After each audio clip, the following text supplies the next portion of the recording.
Difficulty, the bane of many gamers' existence. It is something that has been in the gaming world for a pretty long time. From the classic retro arcades to modern day games, difficulty has always been very prominent in many different titles. Back in the early arcade cabinet days, games ate up your quarters while they destroyed your will.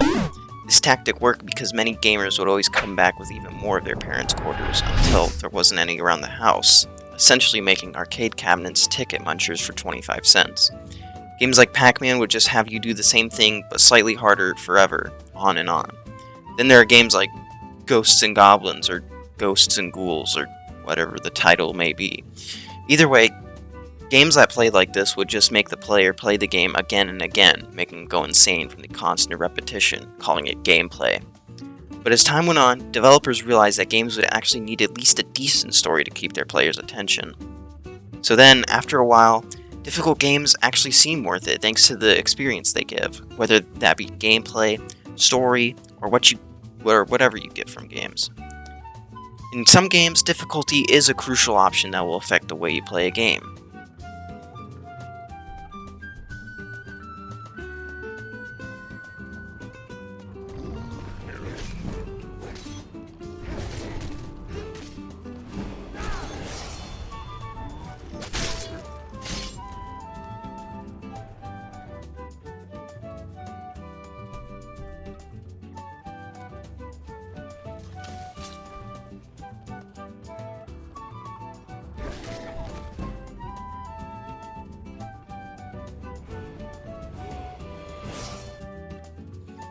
Others, it's a set value that the player cannot change, forcing the player to adapt to the way the game controls.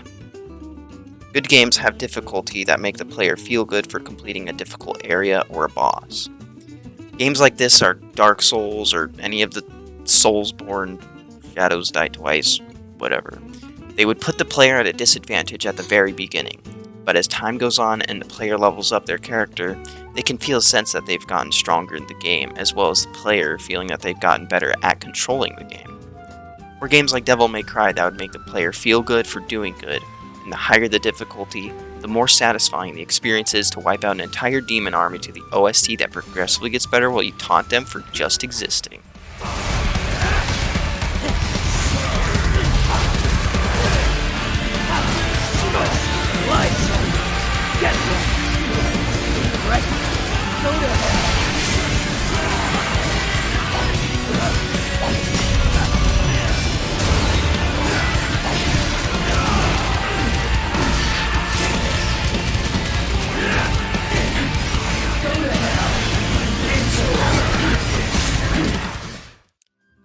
While bad examples of this would just make the player rage at the game for being unfair, like Hotline Miami, a game that devs barely tested out on the hardest mode and just assumed it was going to be okay. And our publisher told us that the game was really hard for them to play, and we probably should have listened a little bit to that.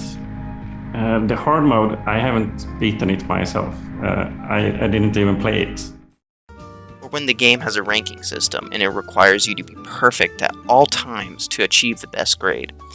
But that kind of difficulty is just for the achievers that go all the way to 100% a game. Though, difficulty in some games are worth it to the player. The sense of achieving a super difficult goal is satisfying to all gamers, even if it's just something that you like or that no one else does. It is satisfying to get that S rank to kill the bot or kill the boss that you've been stuck on for a really long time. Whatever the reason is, difficulty has and will always be super crucial to the part of gaming, and what makes it so important.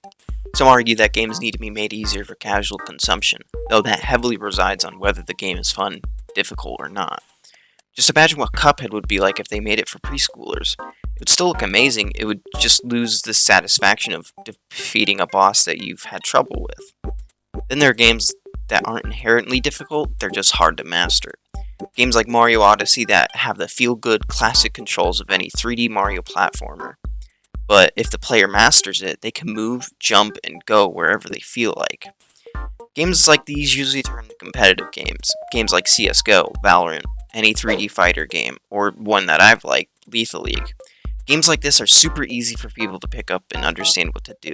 The difficulty comes from the lack of controlled experience. And while you, the player, get a sense of the controls, it feels really good. Lethal League does this in a great way by adding some wacky effects whenever the ball gets hit really fast, and well, it will keep going like that until someone loses. But difficulty isn't for everyone, and easier games and options exist for those kinds of people as well. Just know that games will always be difficult, and they always have been difficult. And they will continue to adapt this formula of kicking our butts just for us to press the continue button.